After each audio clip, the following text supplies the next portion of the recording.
한 사람이 한양 도성의 어느 골목 끄트머리에 서 있습니다. 날이 밝기도 전 새벽 어둠 속에서 그는 낡은 집신 끈을 고쳐 매고 있습니다.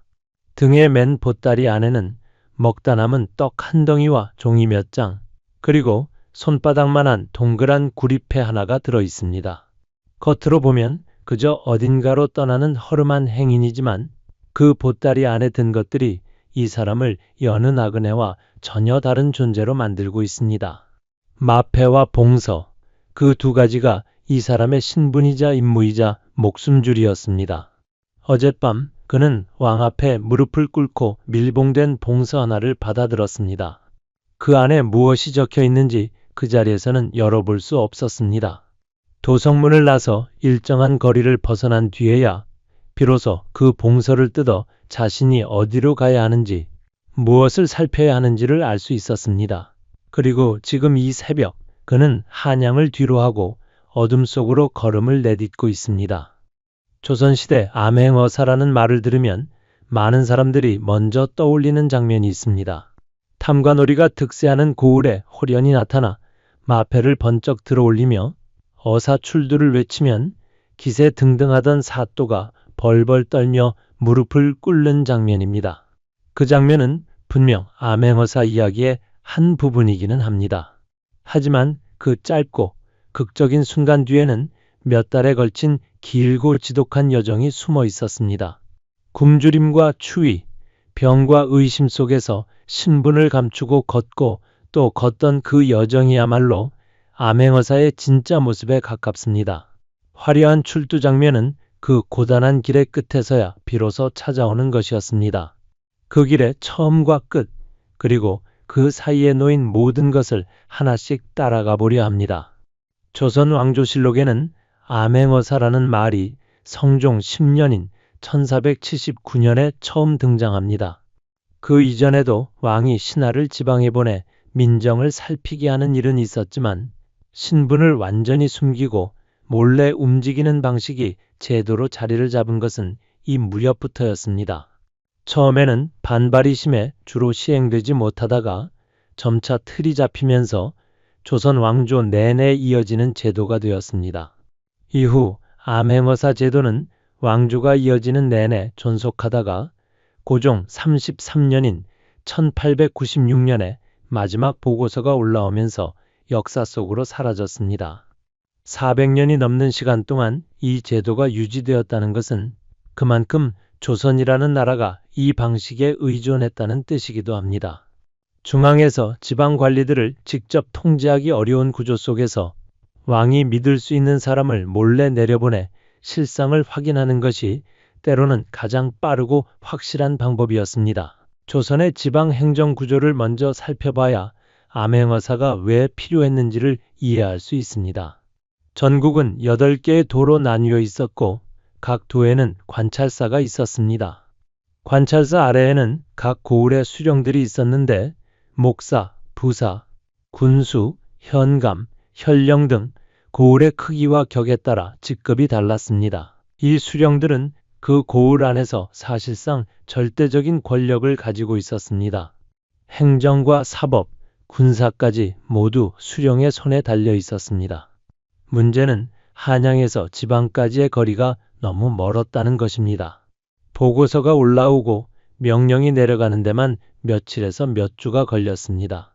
그 시간 동안 지방에서 무슨 일이 벌어지는지 중앙에서는 알 수 없었습니다. 관찰사가 수령들을 감독하는 역할을 해야 했지만 그 관찰사 자신도 부패에서 자유롭지 않은 경우가 많았습니다.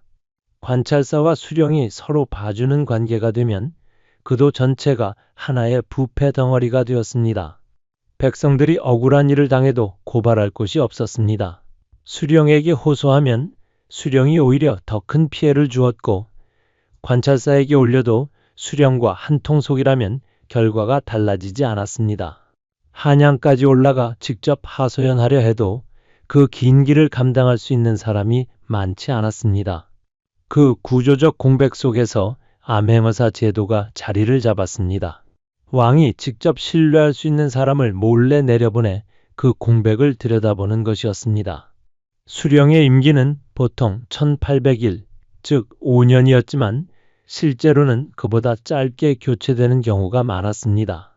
짧은 임기 동안 최대한 많은 것을 챙기려는 욕심이 부패로 이어지기도 했습니다.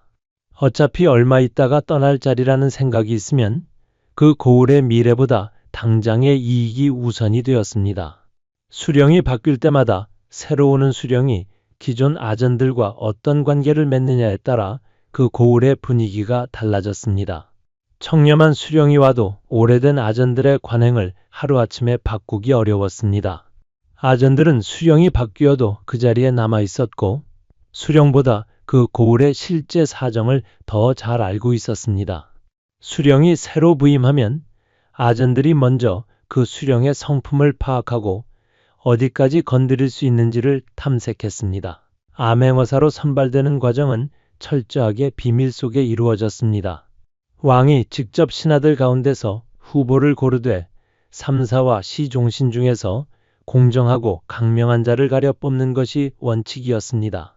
영조실록에는 수령을 지내 시무에 숙달된 자를 뽑아 보내야 한다는 기록이 남아 있습니다.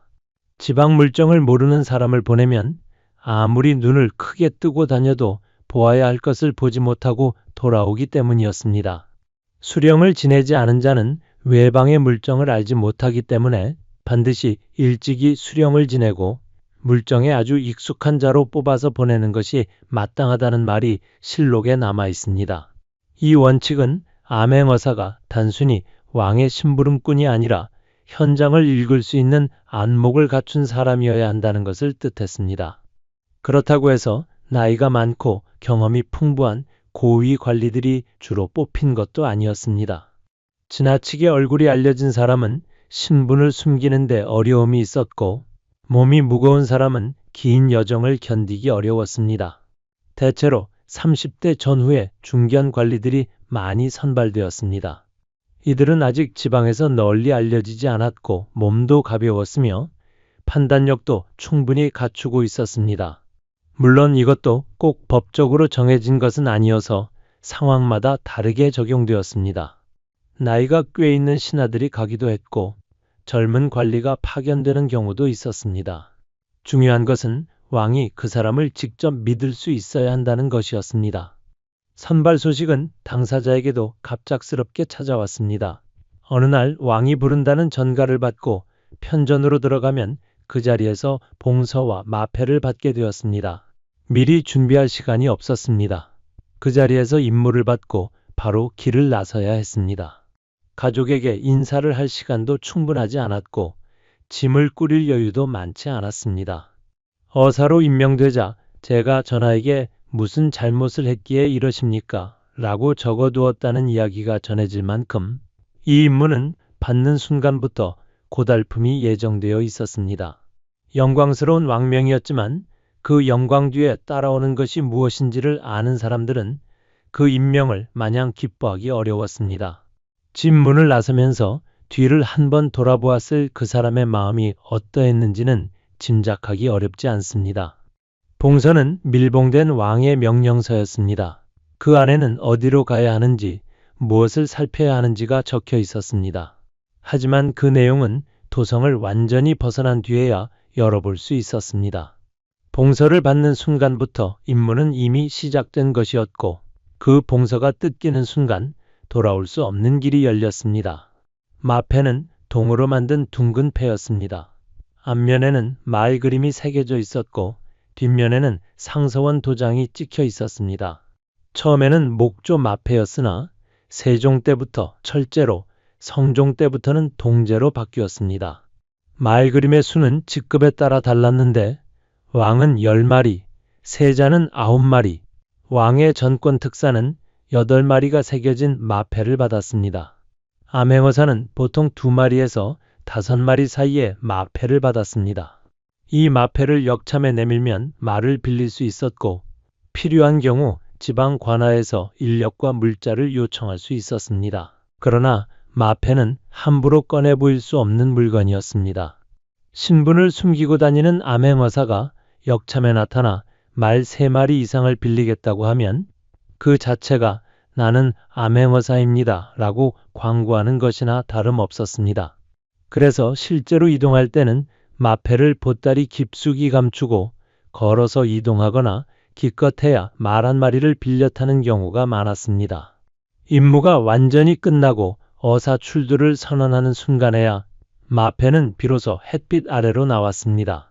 그전까지 마패는 존재하지만 보이지 않는 권력이었습니다. 마패를 잃어버리면 바로 파직이었습니다. 그래서 암행어사들은 자다가도 마패를 확인하고 밥을 먹다가도 보따리를 손으로 더듬어 마패가 있는지 느꼈습니다. 그 작은 구리패 하나가 이 사람의 모든 것이었습니다. 암행어사가 처음 한양을 떠날 때 그의 모습은 어떠했을까요?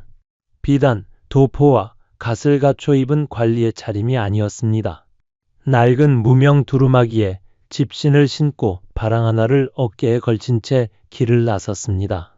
조선 왕조실록과 여러 문헌 기록들을 살펴보면 암행어사들은 대체로 몰락한 양반이나 시골 선비처럼 꾸미고 다녔다는 내용이 등장합니다. 완전히 상민이나 천민처럼 행세하기에는 과거 급제자들이다 보니 말투와 몸가짐에서 티가 났기 때문이었습니다. 그래서 적당히 형편이 기울어진 선비 혹은 이 고을 저 고을을 떠도는 떠돌이 유생처럼 보이도록 꾸미는 것이 가장 자연스러운 위장이었습니다. 글을 읽는 사람이 갑자기 소와 말을 모는 사람처럼 행동하면 오히려 더 이상하게 보였습니다. 자연스러운 위장은 자신에게 가장 가까운 모습에서 조금만 벗어나는 것이었습니다. 봉서를 뜯는 순간은 짧지만 그 무게가 남달랐습니다.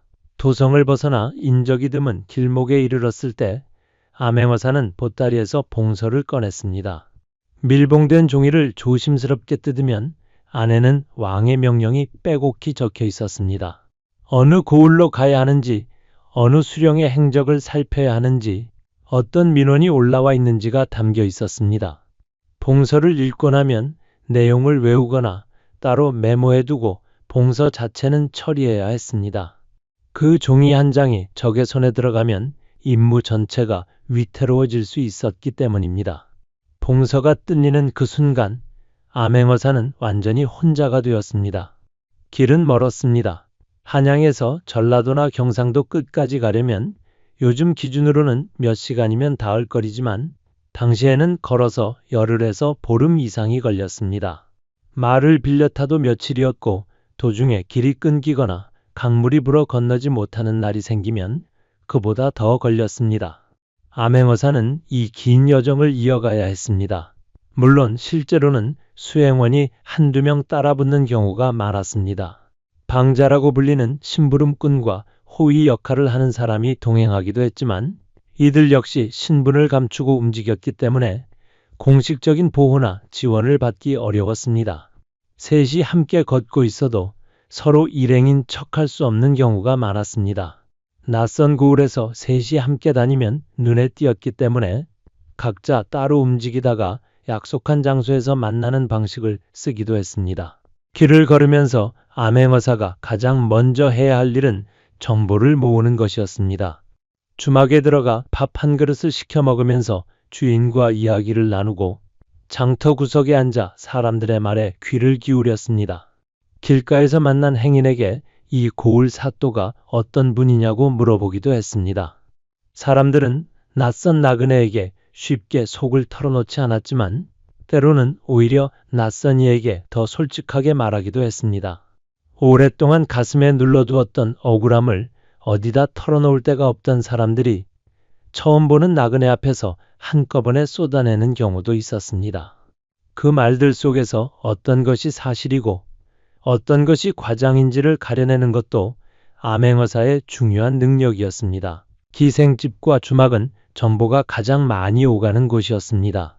그 고을에서 힘있는 사람들이 드나드는 곳이었고 술자리에서 오가는 말 속에 감추어진 비리와 불만이 섞여 있었습니다. 암행어사는 이런 곳에 슬쩍 끼어들어 이야기를 듣고 기억했습니다. 직접 나서서 캐묻는 것이 아니라 그 자리에 자연스럽게 녹아들어 흘러나오는 말들을 붙잡는 것이 중요했습니다. 너무 많이 묻거나 너무 집요하게 파고들면 의심을 샀습니다. 그 고을 어딘가에는 수령의 눈과 귀 역할을 하는 사람들이 있었고 낯선 나그네가 이상한 질문을 하고 다닌다는 소문은 금세 퍼졌습니다. 소문이 퍼지기 전에 필요한 것을 얻어야 했습니다. 장터는 또 다른 정보의 보고였습니다. 물건을 사고 파는 사람들 사이에서 오가는 이야기들이 있었습니다. 올해 세금이 얼마나 나왔다는 것, 어느 집이 세금을 내지 못해 논을 팔았다는 것, 사또가 새로 부임한 뒤로 뭔가 달라졌다는 것. 관아에서 작성하는 문서에는 숫자와 사실만 기록되었지만 장터에서 오가는 말 속에는 그 숫자 뒤에 숨어있는 사람들의 삶이 담겨 있었습니다. 암행어사는 그 삶을 보고 듣고 기록해야 했습니다. 종이에 적기 어려운 것은 머릿속에 새겼습니다. 들판을 지나다 보면 쓰러져가는 초가집들이 보였습니다. 지붕이 내려앉을 듯 쳐져 있고 마당에는 사람이 사는지 알 수 없을 만큼 적막했습니다. 장터에 나가도 물건을 사는 사람보다 그냥 서성이는 사람이 더 많았고 아이들은 맨발로 흙바닥을 뛰어다녔습니다. 관아 앞에는 민원을 넣으러 온 사람들이 줄을 서 있었지만 그들의 표정에는 기대보다 체념이 더 많이 담겨 있었습니다. 이 모든 풍경이 암행어사의 눈 속으로 들어와 기록이 되었습니다. 나중에 한양으로 돌아가 왕에게 올릴 보고서, 즉 서계와 별단의 재료들이었습니다. 눈에 보이는 것과 귀에 들리는 것 모두가 그 재료였습니다. 암행어사의 일상은 편한 것과 거리가 멀었습니다. 잠자리는 주막의 허름한 방 한 칸이거나 마을 어귀의 빈 헛간이었습니다. 음식은 주막에서 사 먹거나 마을 사람들이 내어주는 밥 한 그릇이 전부인 날도 많았습니다. 돈이 넉넉하지 않았기 때문에 끼니를 거르는 일도 드물지 않았습니다. 왕이 내려준 노자가 있기는 했지만 몇 달에 걸친 여정을 감당하기에는 충분하지 않았습니다. 비가 오는 날에는 비를 맞으며 걸었고 눈이 내리는 날에는 눈길을 헤치고 나아갔습니다. 몸이 아파도 제대로 쉬기 어려웠습니다. 임무가 끝나지 않은 이상 멈출 수 없었기 때문입니다. 길을 걷다 발바닥에 물집이 잡히고 그 물집이 터져 피가 나도 집신을 고쳐 신고 다시 걸었습니다. 그러면서도 암행어사는 늘 자신이 누구인지를 잊지 않아야 했습니다. 주막에서 술을 한 잔 걸치다가 무심코 관리다운 말투가 튀어나오면 안 되었습니다. 몸에 밴글 읽는 사람의 자세와 걸음걸이를 억누르고 구부정하게 허리를 굽히며 걷는 연습도 해야 했습니다.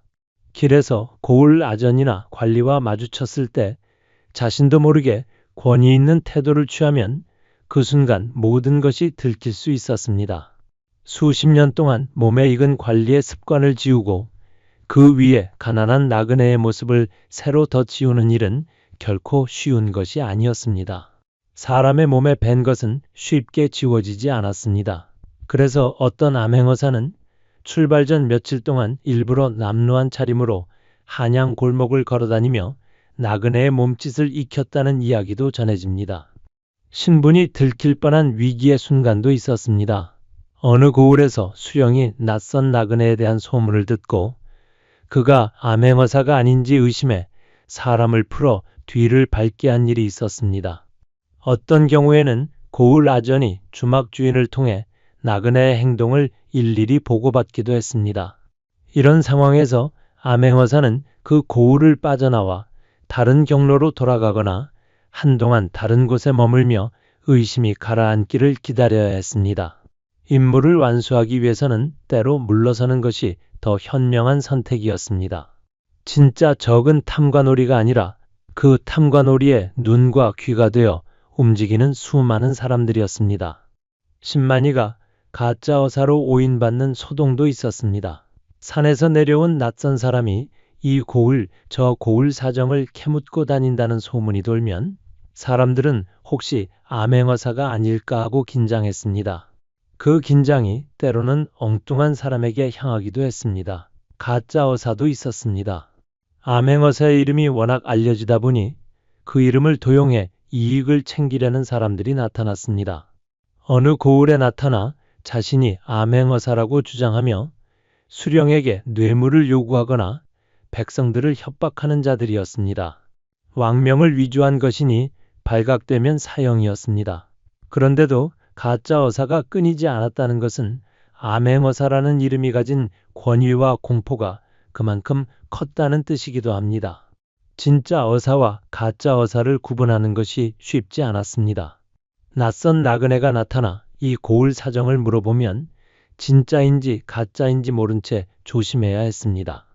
그 불확실성이 오히려 암행어사 제도를 더 효과적으로 만들기도 했습니다. 언제 어디서 진짜 어사가 나타날지 모른다는 두려움이 수령들을 조심하게 했습니다. 그 고단한 여정 속에서 암행어사를 가장 힘들게 한 것은 어쩌면 굶주림이나 추위가 아니었는지도 모릅니다. 보고 듣고 기록해야 하는 것들의 무게가 그것이었습니다. 어느 마을에서 만난 노인이 눈물을 흘리며 말했습니다. 사또가 세금을 2배로 거두어 갔다고. 그것도 모자라 창고에 있는 곡식을 빼돌려 팔고 없는 것으로 장부를 꾸몄다고. 억울함을 호소하러 관아에 갔다가 오히려 곤장을 맞고 쫓겨났다고. 그 말을 들으면서 암행어사는 종이에 받아 적거나 머릿속에 새겨 넣었습니다. 한 사람의 억울함이 아니라 그 고을 전체의 실상이 그 말 속에 담겨 있었기 때문입니다. 그 억울함을 들으면서 아무것도 할 수 없는 자신의 처지가 때로는 더 무겁게 느껴졌습니다. 어느 마을에서는 수령이 창고 곡식을 빼돌리고 없는 것으로 장부를 꾸민 것이 확인되었습니다. 백성들은 알고 있었지만 아무도 직접 고발하지 못했습니다. 고발했다가 오히려 곤장을 맞거나 더 큰 피해를 입은 사례들을 알고 있었기 때문입니다. 그 고을에서는 수령이 아전들과 짜고 세금을 이중으로 거두어 들이는 일도 있었습니다. 공식 장부에는 한 번 거둔 것으로 기록하고 실제로는 2번 받아 나머지를 나누어 가졌습니다. 이런 구조는 수령 혼자 만들 수 있는 것이 아니었습니다. 아전들이 함께 움직이고 그 위에 관찰사까지 연루된 경우도 있었습니다. 암행어사는 그 연결망의 실체를 파악하면서 자신이 할 수 있는 것과 할 수 없는 것의 경계를 느꼈습니다. 어느 고을에서 수령이 세금을 부당하게 거두어 들인다는 제보를 받고 내려가 보면 그 수령 뒤에는 관찰사가 있었고 관찰사 뒤에는 한양 조정의 실력자가 있는 경우가 많았습니다. 한 고을 수령을 봉고파직하는 것은 어렵지 않았습니다. 그러나 그 수령을 보호하고 있는 거대한 연결망 전체를 건드리는 것은 전혀 다른 문제였습니다. 암행어사 혼자서 할 수 있는 일의 한계가 거기에 있었습니다. 보고서를 올려도 조정에서 어떻게 처리되는지는 암행어사가 통제할 수 없는 영역이었습니다. 그 한계를 알면서도 걸음을 멈출 수 없었습니다. 멈추는 것은 그 고을 사람들에게 등을 돌리는 것이었기 때문입니다. 뇌물의 유혹도 있었습니다. 암행어사가 어느 고을에 왔다는 소문이 돌면 그 고을 수령 측에서 먼저 접근해 오는 경우도 있었습니다.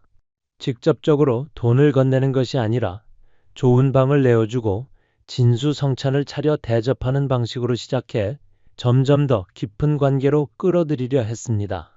어떤 경우에는 수령의 딸이나 기생을 보내 마음을 흐리게 하려는 시도도 있었습니다. 이런 유혹에 넘어간 암행어사가 없었다고 단언하기 어렵습니다. 인간인 이상 그 유혹을 완전히 무시하는 것이 쉬운 일은 아니었습니다. 하지만 그 유혹에 넘어가는 순간 암행어사는 자신이 고발해야 할 부패의 일부가 되었습니다. 왕이 보낸 눈이 스스로 눈을 감아버리는 것이었습니다. 실록에는 암행어사로 나갔다가 오히려 비리를 저질러 처벌받은 사례들도 기록되어 있습니다. 어사의 권한을 남용해 사사로운 이익을 챙기거나 제대로 임무를 수행하지 않고 돌아온 경우도 있었습니다.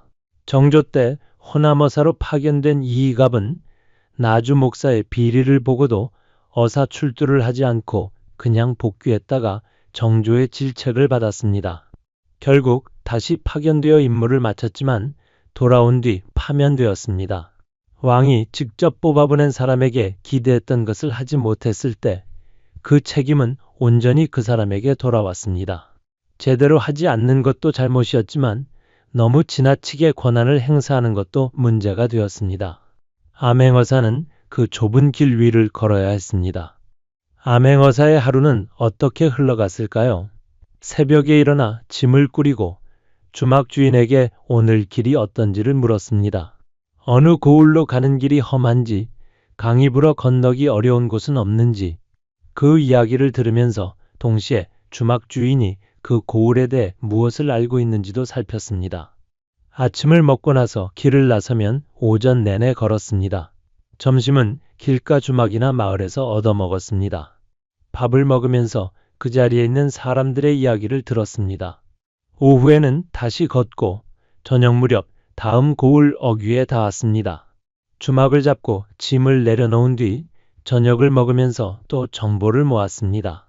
밤이 되면 낮 동안 들은 것들을 정리하고 내일 어디로 가야 할지를 생각했습니다. 그렇게 하루가 끝났습니다. 비가 오는 날은 더 힘들었습니다. 진흙탕이 된 길을 걷다 보면 집신이 진흙에 빠져 발이 벗겨지기 일쑤였습니다. 강이 불어 나루터에서 배를 기다려야 하는 날도 있었습니다. 나루터에 사람들이 모여 기다리는 동안 그 사이에서 이야기를 들을 수 있었습니다. 배를 기다리는 사람들 가운데는 그 고을 사람도 있었고 다른 고을에서 온 장사꾼도 있었습니다. 그들의 이야기 속에서 암행어사는 또 다른 조각들을 모았습니다. 불편함이 오히려 기회가 되기도 했습니다. 겨울에 파견된 암행어사들은 더 가혹한 환경을 견뎌야 했습니다. 눈이 쌓인 산길을 넘어야 했고 강이 얼어붙어 건너기 어려운 경우도 있었습니다. 주막에서 자도 방이 제대로 데워지지 않아 추위 속에서 잠을 청해야 했습니다. 몸이 얼어붙는 것을 느끼면서도 임무를 이어가야 했습니다. 여름에는 또 다른 어려움이 있었습니다. 더위와 습기 속에서 걷다 보면 쉽게 지쳤고 물이 오염된 곳에서는 배탈이 나기도 했습니다. 장마철에는 길이 끊겨 며칠씩 발이 묶이는 경우도 있었습니다. 계절을 가리지 않고 길은 험했습니다. 주막에서의 밤은 단순히 쉬는 시간이 아니었습니다. 주막은 그 자체가 정보의 집결지였습니다. 각지에서 온 장사꾼들이 하룻밤을 묵으면서 나누는 이야기들, 이 고을, 저 고을의 소식들이 주막 마루 위에서 오갔습니다. 암행어사는 그 이야기들 속에 자연스럽게 끼어들었습니다. 술 한 잔을 기울이면서 상대방이 먼저 말을 꺼내도록 유도했습니다. 직접 물어보는 것보다 상대방이 스스로 말하게 하는 것이 더 많은 것을 얻을 수 있는 방법이었습니다. 사람들은 자신이 알고 있는 것을 나누고 싶어 했습니다. 특히 억울한 일이 있거나 불만이 쌓인 경우에는 더욱 그러했습니다. 그 욕구를 자연스럽게 끌어내는 것이 암행어사의 기술이었습니다. 주막 주인은 특별히 중요한 정보원이었습니다. 오랫동안 그 자리에서 주막을 운영한 사람은 그 고을에서 일어나는 일들을 누구보다 잘 알고 있었습니다. 수령이 바뀔 때마다 분위기가 어떻게 달라졌는지, 세금이 많아진 것이 언제부터인지, 어느 집이 억울하게 재산을 빼앗겼는지, 주막 주인은 이런 것들을 알고 있었지만 함부로 말하지 않았습니다. 그러나 오래 이야기를 나누다 보면 조금씩 속을 내보이는 경우가 있었습니다. 암행어사는 그 조금씩 열리는 틈을 놓치지 않았습니다.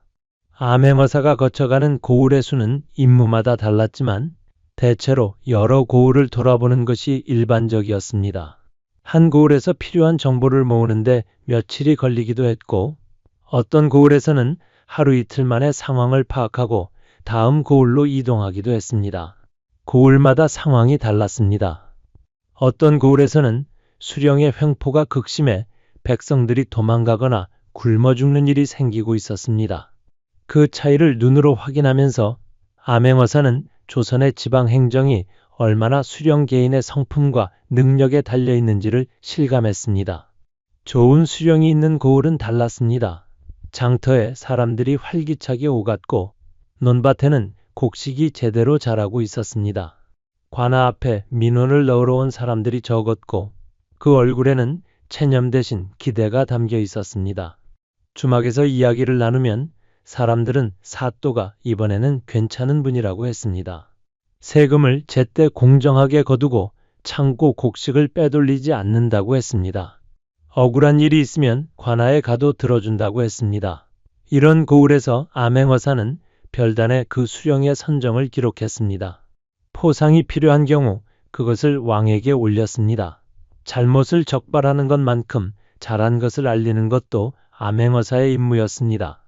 그러나 그런 고을이 많지 않다는 것도 암행어사들은 알았습니다. 길을 걸으면서 만난 사람들 대부분은 힘든 이야기를 했습니다. 세금이 너무 많다. 부역이 너무 잦다. 억울한 일을 당해도 하소연할 곳이 없다. 그 이야기들이 고을마다 비슷하게 반복되었습니다. 조선의 지방 행정이 가진 구조적 문제가 그 반복 속에 담겨 있었습니다. 한 수령을 바꾸는 것으로는 그 구조가 달라지지 않았습니다. 새로운 수령이 와도 같은 아전들이 있었고 같은 방식으로 일이 돌아갔습니다. 수령이 청렴해도 아전들이 중간에서 빼돌리는 것을 완전히 막기 어려웠습니다. 서계는 암행어사가 돌아온 뒤 왕에게 올리는 공식 보고서였습니다. 수령의 행적과 백성들의 실정, 고을의 상황을 상세하게 기록했습니다. 별다는 서계와 별도로 작성하는 보고서였는데 효자나 연려처럼 포상이 필요한 사람들에 대한 기록과 함께 특별히 처리가 필요한 사안들을 담았습니다. 이 보고서들은 단순한 기록이 아니었습니다. 누군가의 벼슬이 날아가는 근거가 되었고 누군가는 그 보고서 한 줄 덕분에 억울함을 풀 수 있었습니다. 암행어사가 길 위에서 보고 듣고 기록한 모든 것이 결국 그 보고서 안에 모였습니다. 몇 달의 여정이 종이 위에 글자들로 정리되는 순간이었습니다. 그러나 보고서를 쓰기 전에 먼저 해야 할 일이 있었습니다. 바로 어사출두였습니다. 충분한 정보를 모았다고 판단되었을 때 암행어사는 신분을 드러냈습니다. 보통 고을 수령이 공식 업무를 처리하는 날을 골라 관아 앞에 나타났습니다. 그리고 마패를 들어올리며 어사출두를 외쳤습니다. 이 순간은 몇 달에 걸친 고된 여정이 폭발하는 순간이었습니다. 수령과 아전들은 갑자기 나타난 암행어사 앞에 무릎을 꿇었고 백성들은 그 광경을 지켜보며 숨을 죽였습니다. 며칠 전까지 주막 한 구석에서 밥을 먹던 허름한 나그네가 갑자기 왕의 대리인으로 나타나는 것이었습니다. 어사출두 이후에는 빠르게 움직여야 했습니다. 봉고파직은 암행어사가 수령에게 내릴 수 있는 가장 강력한 조치였습니다. 관아의 창고를 봉인하고 수령의 직인을 빼앗아 직무를 정지시키는 것이었습니다. 봉고파직을 당한 수령은 관할 감형으로 끌려가 수감된 뒤 왕의 명령을 기다렸습니다. 암행어사의 권한은 종이품 관찰사에 버금갔기 때문에 그 자리에서 형벌을 심리하고 백성들의 민원을 들어 처리하는 것도 가능했습니다. 단 하루 만에 그 고을의 질서가 완전히 뒤집어졌습니다. 어제까지 아무것도 할 수 없었던 사람들이 오늘은 억울함을 말할 수 있게 되었습니다. 어사출두의 장면이 극적으로 보이는 것은 그 순간이 지닌 반전의 힘 때문입니다. 그 고을에서 힘을 가졌던 사람들이 순식간에 무력해지는 장면은 백성들에게 깊은 인상을 남겼습니다. 이런 이야기들이 입에서 입으로 전해지면서 암행어사는 조선 백성들에게 하나의 상징이 되었습니다. 억울한 사람들이 마지막으로 기대를 걸 수 있는 존재, 어디선가 지켜보고 있다가 때가 되면 나타나는 정의의 화신으로 그려졌습니다. 춘향전에서 이몽룡이 암행어사로 나타나는 장면이 사람들의 마음을 사로잡은 것도 그 때문이었습니다. 그것은 단순한 이야기가 아니라 사람들이 바라던 것의 형상화였습니다. 그러나 실제 암행어사의 삶은 그 극적인 장면 하나로 설명되지 않습니다. 어사출두 이후에도 할 일이 산더미였습니다. 봉고파직한 수령의 죄상을 정리하고 창고를 점검하고 억울한 민원을 하나씩 처리해야 했습니다. 그 고을에 머무는 동안 먹고 자는 것은 여전히 자신이 해결해야 했습니다. 신분이 드러난 이후에는 관아에서 대접을 받을 수 있었지만 그것이 오히려 독이 될 수도 있었습니다. 대접을 받다 보면 어느새 그 고을 사람들과 얽히게 되고 공정한 판단이 흐려질 수 있었습니다. 그래서 원칙을 지키는 암행어사들은 출두 이후에도 최대한 검소하게 지내려 했습니다. 어사출두 이후 민원을 처리하는 과정도 쉽지 않았습니다. 수십 명, 때로는 수백 명의 사람들이 한꺼번에 몰려와 억울한 사정을 호소했습니다. 그 모든 이야기를 다 들을 수는 없었습니다. 어떤 것이 진짜 억울함이고 어떤 것이 과장이며 어떤 것이 사실과 다른지를 가려내야 했습니다. 서로 얽힌 이해관계 속에서 한쪽 말만 듣고 판단하면 다른 쪽이 억울해지는 경우도 있었습니다. 암행어사는 그 복잡한 상황 속에서 최대한 공정하게 판단하려 했지만 완벽할 수는 없었습니다. 그 불완전함을 안고서도 최선을 다하는 것이 암행어사의 일이었습니다. 성희성은 인조 때 활동했던 암행어사로 호서와 호남 지역을 3차례나 암행했습니다. 1637년 호서 암행어사, 1639년 호남 암행어사, 1647년 다시 호남 암행어사로 파견되었습니다. 그가 호남 암행어사로 내려갔을 때 지은 시가 훗날 춘향전에서 이몽룡이 쓴 시의 원형이 되었다는 이야기가 전해집니다. 그가 남긴 기록들을 보면 암행어사의 일상이 얼마나 고달팠는지가 드러납니다.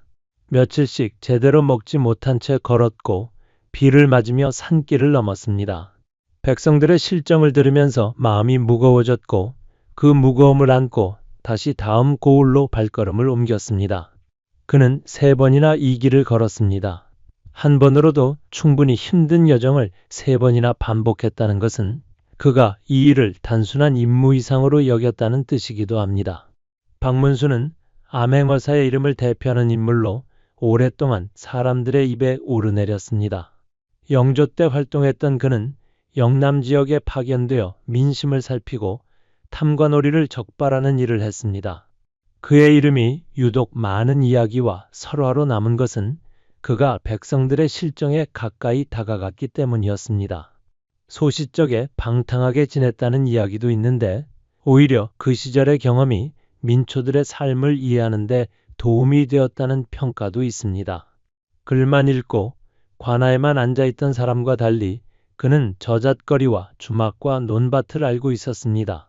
그 알미 그를 다른 암행어사들과 다르게 만들었습니다. 나중에 판서와 판의금 부사까지 오른 그의 이름이 수백 년이 지난 지금까지 사람들의 입에 오르내리는 것은 그가 백성들의 마음속에 남긴 흔적이 그만큼 깊었다는 뜻입니다. 박 교수는 철종 5년인 1854년에 경상좌도 암행어사로 활동했습니다. 그는 자기 친구의 아버지를 벌한 일화로 유명합니다. 사적인 관계를 앞에 두고 공적인 임무를 선택한 것이었습니다. 그 선택이 쉽지 않았을 것이라는 것은 짐작하기 어렵지 않습니다. 친구의 아버지라는 것을 알면서도 그 죄상이 확인된 이상 모른 척할 수 없었습니다. 그 결단이 훗날 그를 우의정까지 오르게 한 바탕이 되었는지는 알 수 없지만 그 일화가 오랫동안 전해진다는 것은 사람들이 그 선택을 기억하고 싶었다는 뜻입니다. 암행어사가 길 위에서 마주하는 것들은 단순히 탐관오리의 비리만이 아니었습니다. 조선사회의 가장 낮은 층에서 살아가는 사람들의 실상이 그 길 위에 펼쳐져 있었습니다. 어느 고을에서는 흉년이 들어 먹을 것이 없는데도 수령이 세금을 거두어 갔고 사람들이 굶어 죽어가고 있었습니다. 어느 마을에서는 부역에 끌려간 사람들이 돌아오지 않아 남은 가족들이 논밭을 혼자 일구고 있었습니다. 어느 장터에서는 물건을 팔러 나왔다가 아전에게 물건을 빼앗긴 상인이 눈물을 흘리고 있었습니다. 그 모든 장면이 암행어사의 눈에 들어왔습니다. 암행어사가 특히 신경 써서 살펴야 했던 것 가운데 하나가 환곡의 실태였습니다. 환곡은 봄에 곡식을 빌려주고 가을에 이자를 붙여 거두어 드리는 제도였습니다. 원래는 가난한 백성들이 봄철 보릿고 개를 넘길 수 있도록 돕기 위한 제도였습니다. 그러나 시간이 지나면서 환곡은 지방 재정을 채우는 수단으로 변질되었습니다. 수령들은 실제로 빌려주지도 않은 곡식을 빌려준 것으로 장부에 적고 가을에 이자를 거두어 드렸습니다. 창고에 있는 곡식이 실제로는 절반도 안 되는데 장부에는 가득 차 있는 것처럼 기록되는 일이 흔했습니다. 암행어사는 창고를 직접 열어 곡식의 실제 양을 확인하고 장부와 대조해야 했습니다. 그 차이가 크면 클수록 그 수령의 부패가 심하다는 증거였습니다. 세금 문제도 마찬가지였습니다. 조선의 세금 제도는 복잡했습니다. 땅에서 거두는 전세, 집집마다 내는 공납, 사람마다 부과되는 군포 등 여러 종류의 세금이 있었습니다. 이 세금들을 거두는 과정에서 수령과 아전들이 중간에서 빼돌리는 일이 많았습니다. 공식적으로 정해진 세금 외에 추가로 거두어 들이거나 이미 낸 세금을 다시 내라고 요구하는 경우도 있었습니다. 백성들은 이런 부당한 요구에 저항할 방법이 없었습니다. 저항하면 더 큰 피해를 입었기 때문입니다. 암행어사는 실제로 얼마나 거두어 들였는지를 확인하고 공식 세금과 비교해 그 차이를 보고서에 기록했습니다. 부역 문제도 중요한 감찰 대상이었습니다. 부역은 일정 기간 동안 관청의 일을 무상으로 해야 하는 의무였습니다. 도로를 닦거나 관할을 수리하거나 물자를 운반하는 일들이었습니다. 이 부역이 지나치게 많거나 불공정하게 부과되면 백성들의 생업이 크게 방해를 받았습니다. 농사철에 부역에 끌려가면 논밭을 돌보지 못해 그의 수확이 줄었습니다. 암행어사는 부역의 실태를 파악하고 지나치게 무거운 부역이 부과된 경우 이를 보고서에 담았습니다. 암행어사가 길을 걸으면서 느낀 것 가운데 하나는 조선의 각 고을이 얼마나 다른 세상처럼 살아가고 있는지였습니다. 같은 조선의 백성이라도 어느 고을에 태어났느냐에 따라 삶의 질이 크게 달랐습니다. 청렴한 수령이 있는 고을에서는 백성들이 그나마 숨을 쉬며 살 수 있었지만 탐관오리가 득세하는 고을에서는 사람들이 하나씩 도망가거나 굶어 죽었습니다. 그 차이가 제도의 문제가 아니라 사람의 문제라는 것을 암행어사들은 길 위에서 실감했습니다. 어느 고을에서는 수령이 부임한 지 얼마 되지 않았는데도 이미 창고가 비어가고 있었습니다. 이전 수령이 남긴 것마저 빠른 속도로 사라지고 있었습니다. 아전들이 새 수령을 이용해 자신들의 이익을 챙기고 있었고 수령은 그것을 알면서도 모른 척하거나 자신도 그 이익의 일부를 받고 있었습니다. 암행어사는 그 고을에서 며칠을 더 머물며 증거를 모았습니다. 아전들의 집을 직접 방문해 보면 창고에는 없는 곡식이 그 집 마당에 쌓여 있는 경우도 있었습니다. 그 모든 것을 기록해 보고서에 담았습니다. 암행어사들이 특히 주목한 것은 고을 사람들의 표정이었습니다. 말로 하는 것보다 얼굴에 드러나는 것이 더 솔직한 경우가 많았습니다. 장터에서 사람들이 웃으며 물건을 사고 파는 고을과 무거운 표정으로 필요한 것만 사고 서둘러 돌아가는 고을은 달랐습니다. 아이들이 뛰어노는 소리가 들리는 마을과 적막한 마을은 달랐습니다. 관아 앞을 지나는 사람들이 고개를 들고 걷는 고을과 고개를 숙이고 빠르게 지나가는 고을은 달랐습니다. 그 차이가 그 고을의 실상을 말해주었습니다. 암행어사가 길을 걸으면서 만나는 사람들 가운데 특별히 기억에 남는 이들이 있었습니다. 어느 마을에서 만난 홀어머니는 남편을 잃고 혼자 아이 셋을 키우고 있었습니다. 남편이 부역에 나갔다가 사고로 죽었는데 관아에서는 아무런 보상도 없었습니다. 오히려 남편이 죽은 뒤에도 그 집에 부역 명령이 계속 내려왔습니다. 아이들이 어려나갈 수 없다고 하면 대신 곡식을 내라고 했습니다. 그 이야기를 들으면서 암행어사는 종이에 받아 적었습니다. 이 사람의 이름과 사연이 보고서의 별단에 담겨 왕에게 올라갈 것이었습니다. 그것이 이 홀어머니에게 어떤 변화를 가져올지는 알 수 없었지만 기록으로 남기는 것이 암행어사가 할 수 있는 일이었습니다. 어느 마을에서는 효자 이야기를 들었습니다. 부모가 병들자 자신의 허벅지 살을 베어 약으로 만들었다는 이야기였습니다. 사실 여부를 확인하기 어렵지만 그 마을 사람들이 모두 그 이야기를 알고 있었고 그 사람을 존경하고 있었습니다. 암행어사는 그 사람의 이름과 사연을 별단에 기록했습니다. 왕에게 올리면 효자문이 세워지거나 포상이 내려질 수 있었습니다. 탐관오리를 적발하는 것만큼 선한 일을 알리는 것도 암행어사의 임무였습니다. 어두운 것만 기록하는 것이 아니라 밝은 것도 함께 기록하는 것이 보고서를 더 균형 있게 만들었습니다. 암행어사의 여정은 단순히 탐관오리를 찾아내는 것이 아니라 조선의 지방사회 전체를 들여다보는 일이었습니다. 어떤 고을에 어떤 사람들이 살고 있는지, 그들이 어떻게 살아가고 있는지, 무엇이 그들을 힘들게 하고 무엇이 그들을 버티게 하는지 그 모든 것이 암행어사의 눈과 귀를 통해 한양으로 전해졌습니다. 그것이 암행어사 제도가 가진 가장 근본적인 기능이었습니다. 왕이 직접 볼 수 없는 것들을 대신 보고 전하는 것이었습니다. 암행어사들이 길 위에서 보낸 시간은 단순히 임무를 수행하는 시간만이 아니었습니다. 그 시간 동안 그들은 조선이라는 나라를 새로운 눈으로 보게 되었습니다. 한양 조정에서 문서를 다루고 회의를 하던 사람이 직접 지방의 길을 걷고 주막에서 자고 백성들의 이야기를 들으면서 그 전까지 몰랐던 것들을 알게 되었습니다. 그 알미 그들을 더 나은 관리로 만들었는지는 알 수 없습니다. 하지만 그 경험이 그들에게 남긴 것이 있었을 것입니다. 길 위에서 만난 노파의 눈물, 장터에서 들은 농부의 한숨, 관아 앞에서 기다리는 사람들의 표정, 그것들이 문서 속의 숫자보다 더 오래 기억에 남았을 것입니다. 암행어사들이 남긴 보고서들을 모아보면 조선의 지방사회가 어떻게 움직였는지를 엿볼 수 있습니다.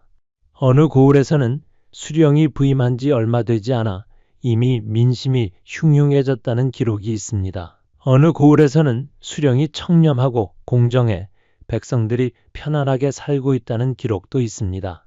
어느 고을에서는 흉년이 들었는데도 수령이 세금을 줄여주지 않아 사람들이 도망가고 있다는 기록이 있고 어느 고을에서는 수령이 자신의 재산을 털어 굶주린 백성들을 먹였다는 기록도 있습니다. 그 기록들이 모여 조선의 지방 통치가 어떤 모습이었는지를 보여줍니다. 암행어사들이 보고서를 쓰면서 느꼈을 감정은 어떤 것이었을까요? 며칠 동안 걸어서 모은 정보들을 종이 위에 옮기면서 그들은 무슨 생각을 했을까요? 어떤 이는 분노를 느꼈을 것입니다.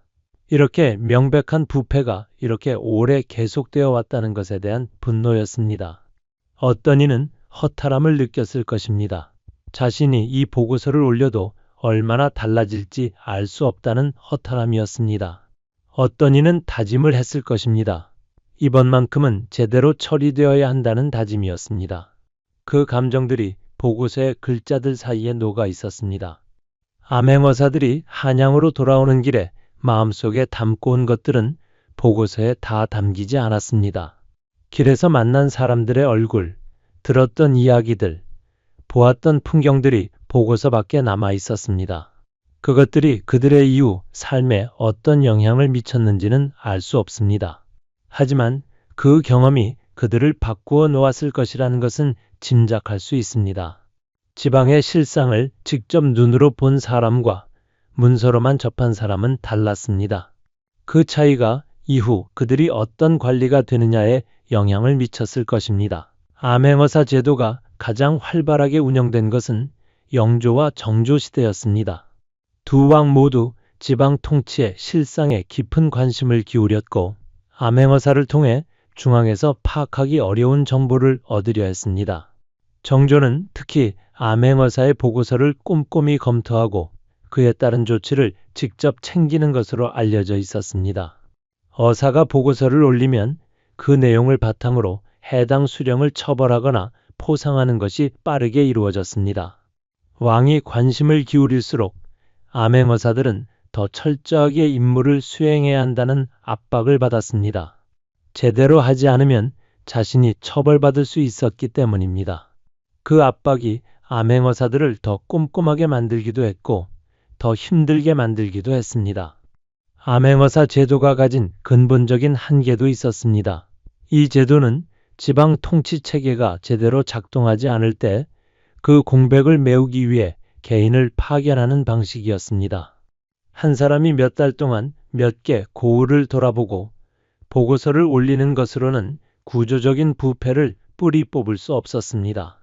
암행어사가 한 수령을 봉고파직하고 돌아가면 그 자리에 새로운 수령이 왔고 그 새 수령이 다시 같은 방식으로 백성을 수탈하는 일이 반복되었습니다.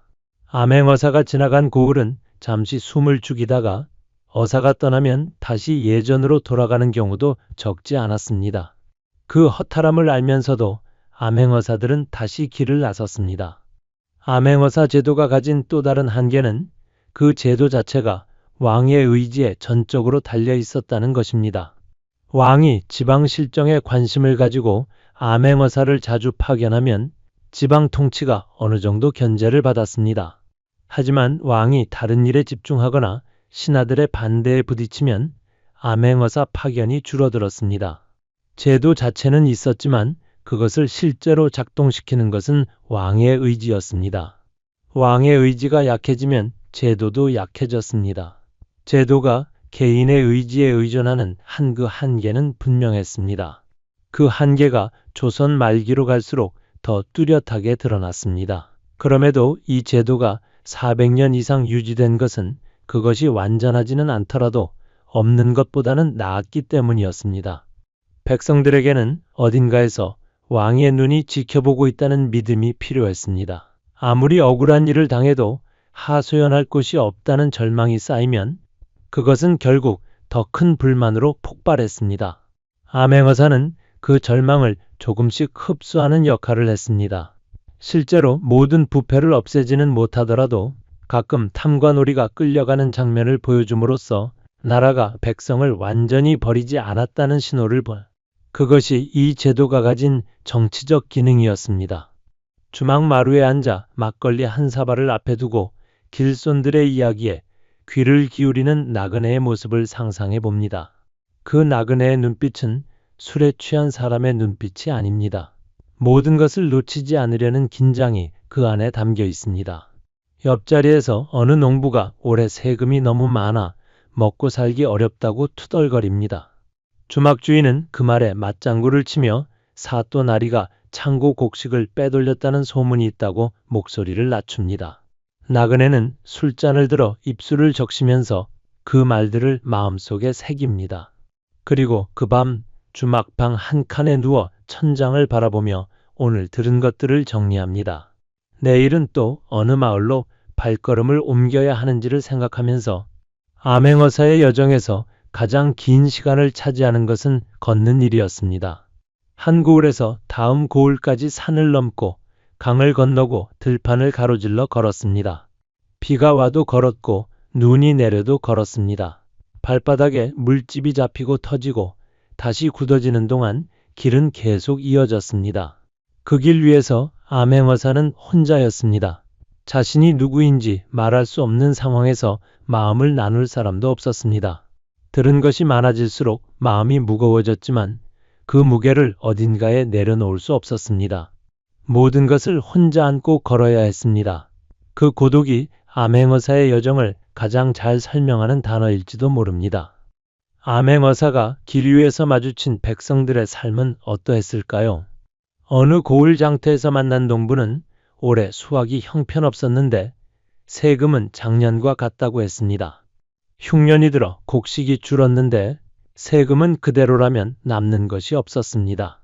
어떤 집은 세금을 내기 위해 논밭을 팔아야 했고 어떤 집은 빚을 내야 했습니다.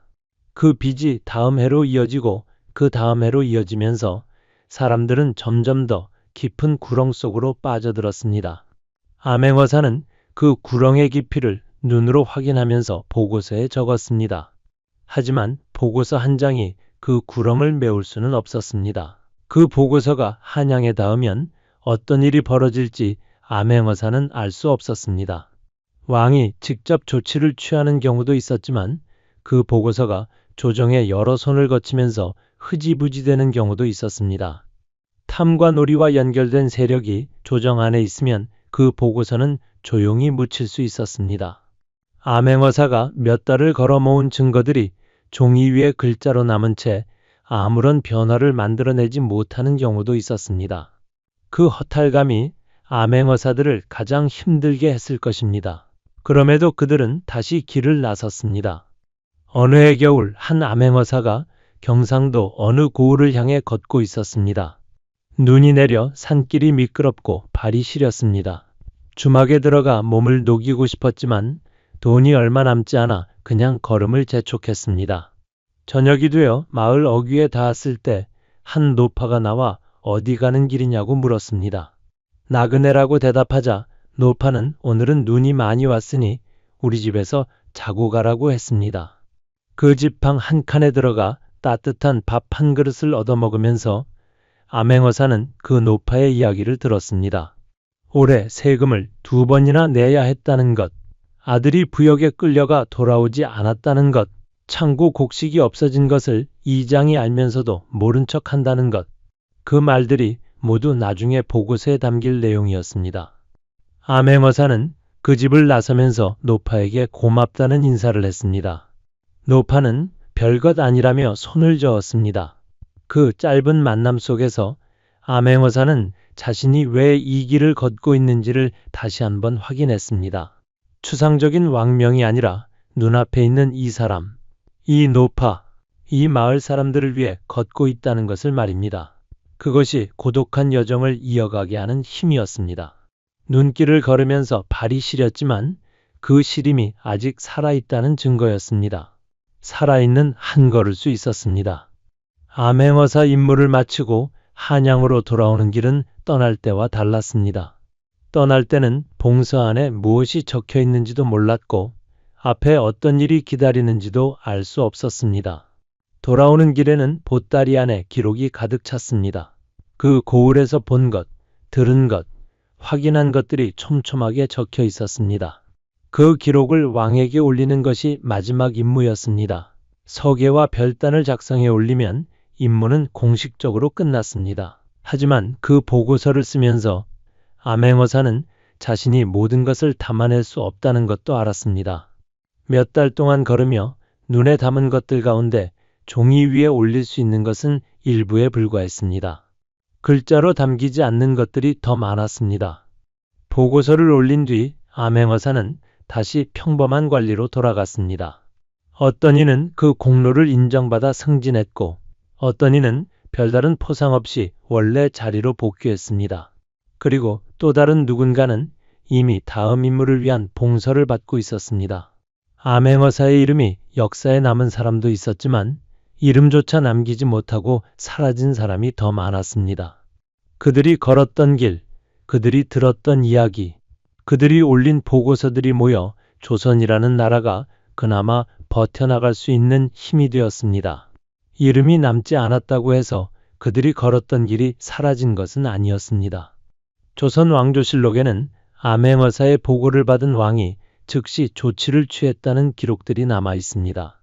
봉고 파직된 수령이 처벌받고 억울하게 거두어들인 세금이 돌아가고 부당하게 끌려간 사람이 풀려났다는 내용들입니다.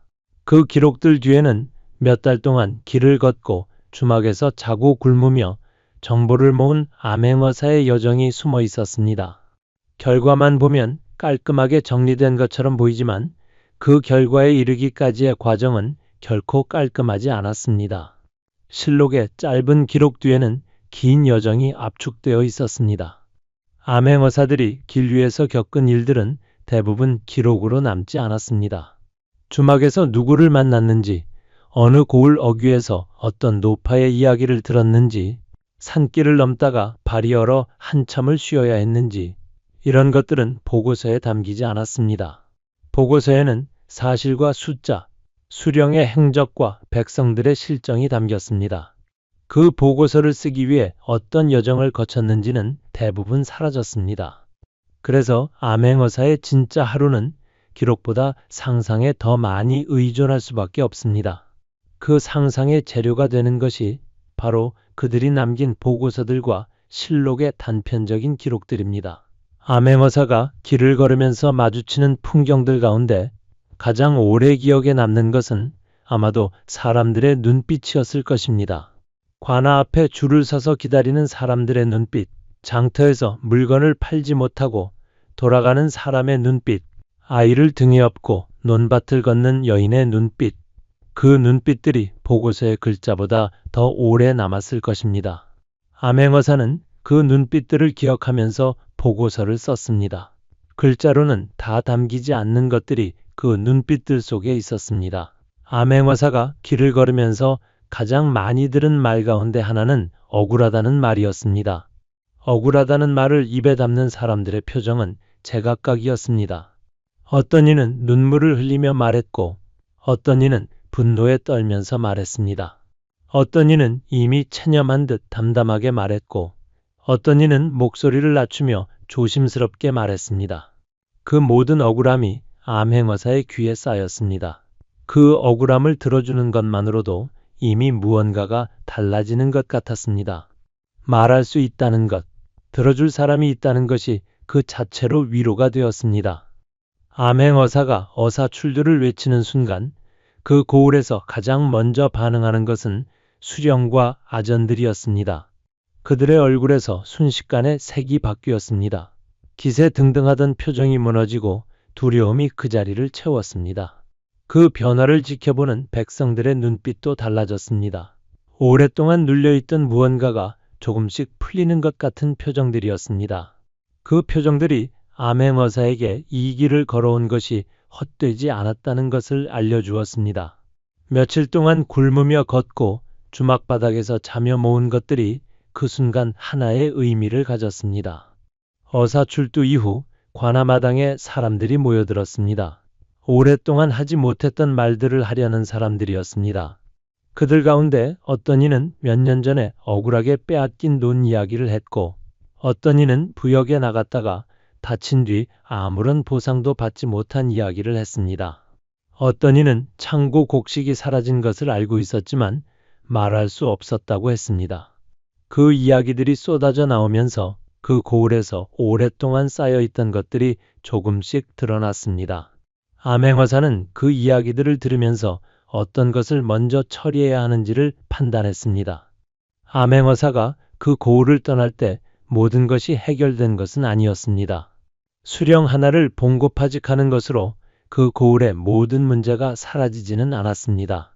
아전들은 여전히 그 자리에 있었고 새 수령이 오기 전까지 고을 행정은 임시로 처리되었습니다. 그래도 뭔가가 달라졌습니다. 오랫동안 억눌려 있던 사람들이 말을 했고 그 말들이 기록되었습니다. 그 기록이 한양으로 올라가 왕에게 전해질 것이었습니다. 그것이 당장 모든 것을 바꾸지는 못하더라도 그 고을 사람들에게는 의미가 있었습니다. 자신들의 이야기가 세상 어딘가에 기록되었다는 것이었습니다. 조선 말기로 갈수록 암행어사 제도의 한계가 더 뚜렷하게 드러났습니다. 부패가 더 깊어지고 더 넓게 퍼지면서 한두 명의 암행어사가 해결할 수 있는 범위를 넘어섰습니다. 어사 한 명이 한 고을을 봉고파직해도 그 옆 고을, 그 옆도에서는 여전히 같은 일이 벌어졌습니다. 암행어사의 보고서가 쌓일수록 조선의 지방행정이 얼마나 깊이 병들어 있는지가 더 분명하게 드러났습니다. 그러나 그 병을 고치기 위한 근본적인 처방은 나오지 않았습니다. 암행어사 제도는 그 병의 증상을 잠시 완화하는 역할을 했지만 병 자체를 치료하지는 못했습니다. 그럼에도 암행어사들은 계속 길을 나섰습니다. 제도의 한계를 알면서도 그 길을 걷는 것이 자신이 할 수 있는 일이었기 때문입니다. 한 고을에서 한 수령을 바꾸는 것이 전부를 바꾸지는 못하더라도 그 고을 사람들에게는 의미가 있었습니다. 억울하게 거두어들인 세금을 돌려받고 부당하게 끌려간 사람이 풀려나는 것이 전체를 바꾸지는 못하더라도 그 한 사람에게는 전부였습니다. 그 한 사람을 위해 걷는 것이 암행어사의 길이었습니다. 암행어사들이 걸었던 길을 따라가다 보면 조선이라는 나라가 어떤 방식으로 자신을 유지하려 했는지가 보입니다. 완벽한 제도를 만들어 구조적으로 부패를 막는 것이 아니라 믿을 수 있는 개인을 보내 그때그때 문제를 해결하는 방식이었습니다. 그 방식은 개인의 능력과 의지에 크게 의존했습니다. 암행어사가 뛰어나고 성실하면 효과가 있었지만 그렇지 않으면 효과가 없었습니다. 제도가 개인을 보완하는 것이 아니라 개인이 제도를 대신하는 방식이었습니다. 그 방식의 한계와 가능성이 함께 암행어사라는 이름 속에 담겨 있습니다. 암행어사 제도는 1896년에 공식적으로 사라졌습니다. 마지막 암행어사의 보고서가 올라온 뒤 이 제도는 역사 속으로 들어갔습니다.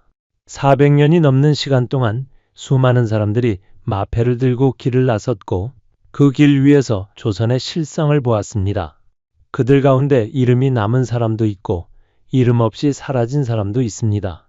하지만 그들이 걸었던 길과 그들이 올린 보고서들은 조선이라는 나라가 스스로를 점검하는 방식이었습니다.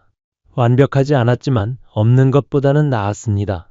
그 불완전한 제도가 400년을 버텼다는 것이 어쩌면 그 자체로 하나의 이야기입니다.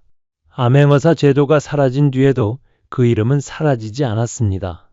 박문수의 이야기는 설화가 되어 전해졌고 춘향전의 이몽룡은 암행어사로 나타나 정의를 실현했습니다. 그 이야기들이 수백 년이 지난 지금까지 사람들의 기억 속에 살아있는 것은 암행어사가 단순한 제도가 아니라 사람들의 바람을 담은 상징이었기 때문입니다. 억울한 사람들의 이야기를 들어줄 누군가, 힘 있는 자의 횡포를 막아줄 누군가, 낮은 곳에서 고통받는 사람들을 위해 움직여줄 누군가에 대한 바람이 암행어사라는 이름 속에 담겨 있었습니다. 그 바람은 시대가 바뀌어도 사라지지 않았습니다. 제도는 없어졌지만 낮은 곳을 보고 기록하며 정의를 추구하려는 마음은 다른 형태로 이어졌습니다. 권력의 눈이 닿지 않는 곳에서 벌어지는 일들을 찾아 기록하고 알리는 일, 억울한 사람들의 이야기를 듣고 그것을 세상에 전하는 일, 그것이 암행어사들이 했던 일의 본질이었습니다. 그 본질은 지금도 유효합니다. 마패 한 장을 보따리에 넣고 새벽 어둠 속으로 걸어 들어갔던 그 사람들을 생각합니다. 그들이 걸었던 길이 얼마나 험했는지, 그 길에서 무엇을 보았는지, 그리고 그 모든 것을 안고 돌아와 보고서를 쓰면서 무슨 생각을 했는지, 그 생각들이 종이 위에 글자가 되어 왕에게 전해졌고 그 글자들이 누군가의 억울함을 풀어주었습니다.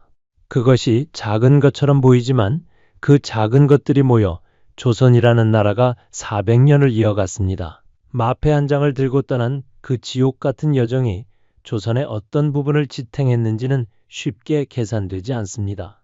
봉고 파직된 수령의 수를 세거나 처벌받은 탐관오리의 명단을 나열하는 것으로는 그 가치를 다 설명할 수 없습니다. 억울한 사람들이 마지막으로 기댈 수 있는 무언가가 있다는 믿음, 어딘가에서 지켜보고 있다는 느낌, 그것이 암행어사 제도가 백성들에게 준 것이었습니다. 그 믿음이 완전한 것은 아니었지만 그것마저 없었다면 조선의 지방 통치는 훨씬 더 빨리 무너졌을 것입니다. 그 믿음을 만들어내기 위해 수많은 사람들이 마패를 들고 길을 나섰습니다.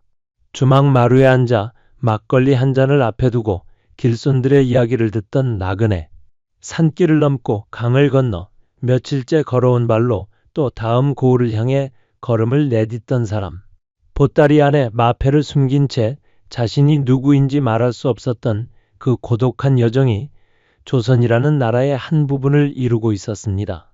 화려하지 않았고 완벽하지도 않았습니다. 하지만 그 발걸음들이 모여 낮은 곳에 있는 사람들의 이야기가 왕의 귀에 닿을 수 있는 길을 만들었습니다. 그 길이 없었다면 그 이야기들은 영영 닿지 못했을 것입니다. 새벽 어둠 속에서 집신 끈을 고쳐매고 한양을 떠났던 그 사람의 뒷모습을 오래 바라봅니다. 그 사람이 걸어간 길이 어디로 이어졌는지, 그 길 끝에서 무엇을 보았는지, 그리고 돌아와서 올린 보고서가 어떤 변화를 만들어냈는지, 그 모든 것이 합쳐져 조선의 암행어사라는 이름이 지금까지 우리 곁에 남아 있습니다.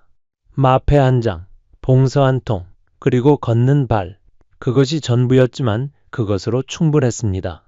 그 걸음들이 쌓여 조선의 400년이 되었습니다. 암행어사가 걸었던 길은 단순히 지방 고을을 순시하는 길이 아니었습니다. 그 길은 조선이라는 나라가 자신의 내면을 들여다보는 길이었습니다.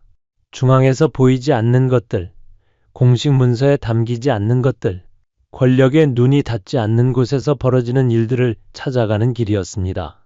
그 길을 걷는 사람이 있다는 것이 조선이라는 나라가 아직 살아있다는 증거이기도 했습니다. 스스로를 들여다보려는 의지가 있는 나라와 그렇지 않은 나라는 달랐습니다. 암행어사들이 걸었던 길의 흔적은 보고서 속에 남아 있습니다. 그 보고서들을 읽으면 조선의 지방사회가 어떻게 살았는지가 보입니다. 어느 고을의 수령이 어떤 방식으로 백성들을 수탈했는지, 어느 마을의 사람들이 어떤 어려움을 겪고 있었는지, 어느 집안의 효자나 연려가 어떤 삶을 살았는지, 그 기록들이 모여 조선의 지방사회를 이해하는 중요한 자료가 되었습니다. 암행어사들은 단순히 부패를 적발하는 사람이 아니라 조선의 지방사회를 기록하는 사람들이기도 했습니다. 그 기록들이 지금까지 남아있다는 것이 암행어사 제도가 남긴 또 다른 유산입니다. 그들이 걸었던 길은 사라졌지만 그 길에서 보고 들은 것들을 담은 기록은 남았습니다. 그 기록을 통해 우리는 조선의 지방사회가 어떤 모습이었는지를 조금이나마 알 수 있습니다. 그 알미 지금 우리가 조선을 이해하는 바탕이 됩니다. 암행어사들이 남긴 것은 단순한 보고서가 아니라 조선이라는 시대를 들여다볼 수 있는 창문이었습니다. 암행어사라는 이름이 지금도 사람들의 기억 속에 살아있는 것은 그들이 했던 일의 본질이 지금도 유효하기 때문입니다. 낮은 곳을 보고 기록하며 정의를 추구하는 일, 권력의 눈이 닿지 않는 곳에서 벌어지는 일들을 찾아 알리는 일, 억울한 사람들의 이야기를 듣고 그것을 세상에 전하는 일. 그것이 암행어사들이 했던 일이었습니다. 그 일은 조선이 사라진 뒤에도 다른 형태로 이어졌습니다. 그리고 지금도 어딘가에서 이어지고 있습니다. 마패 한 장을 들고 새벽 어둠 속으로 걸어 들어갔던 그 사람들을 다시 한번 생각합니다. 그들이 걸었던 길의 끝에서 무엇이 기다리고 있었는지는 알 수 없었습니다. 하지만 그들은 걸었습니다. 굶주리면서도 걸었고 비를 맞으면서도 걸었습니다. 신분을 숨기고 홀로 걸으면서 보고 듣고 기록했습니다. 그 걸음들이 모여 조선의 지방사회가 완전히 무너지지 않을 수 있는 힘이 되었습니다. 그 힘이 크지 않았을 수도 있습니다. 하지만 없는 것보다는 있는 것이 나았습니다. 조선 사람들이 암행어사에 대한 이야기를 그토록 좋아했던 것은 그 이야기가 단순한 영웅담이 아니었기 때문입니다. 어디선가 지켜보고 있다가 때가 되면 나타나 억울함을 풀어준다는 이야기는 사람들이 바라던 세상의 모습이었습니다. 힘 있는 자의 횡포 앞에서 아무것도 할 수 없다는 절망 속에서 그래도 언젠가는 누군가가 나타날 것이라는 기대가 암행어사 이야기 속에 담겨 있었습니다. 그 기대가 사람들을 버티게 했습니다. 현실이 그 기대에 완전히 부응하지 못하더라도 기대 자체가 힘이 되었습니다. 암행어사들이 걸었던 그 길을 따라가다 보면 조선이라는 나라가 어떤 나라였는지가 조금 더 선명하게 보입니다. 완벽하지 않았지만 스스로를 점검하려 했던 나라, 부패가 만연했지만 그것을 막으려는 시도를 포기하지 않았던 나라, 백성들의 억울함을 듣고 기록하려는 의지가 있었던 나라, 그 나라가 조선이었습니다. 그 조선을 이해하는 실마리 가운데 하나가 마패를 들고 길을 나섰던 사람들의 이야기입니다. 암행어사가 처음 한양을 떠나던 그 새벽으로 다시 돌아가 봅니다. 성문이 열리기를 기다리며 서 있는 그 사람의 어깨 위로 새벽 서리가 내려앉고 있었습니다. 보따리 안에는 마패와 봉서가 있었고 주머니 안에는 얼마 되지 않는 노자가 있었습니다. 앞으로 몇 달 동안 어떤 길을 걸어야 하는지 아직 알지 못했습니다. 성문이 열리면 그 길이 시작될 것이었습니다. 그 문이 열리는 소리와 함께 그 사람은 걸음을 내딛었습니다. 그 걸음이 조선의 암행어사가 걸었던 수많은 걸음들 가운데 하나였습니다. 오늘의 이야기가 마음에 드셨다면 구독과 좋아요 부탁드립니다. 끝까지 함께 해주신 여러분께 진심으로 감사드립니다.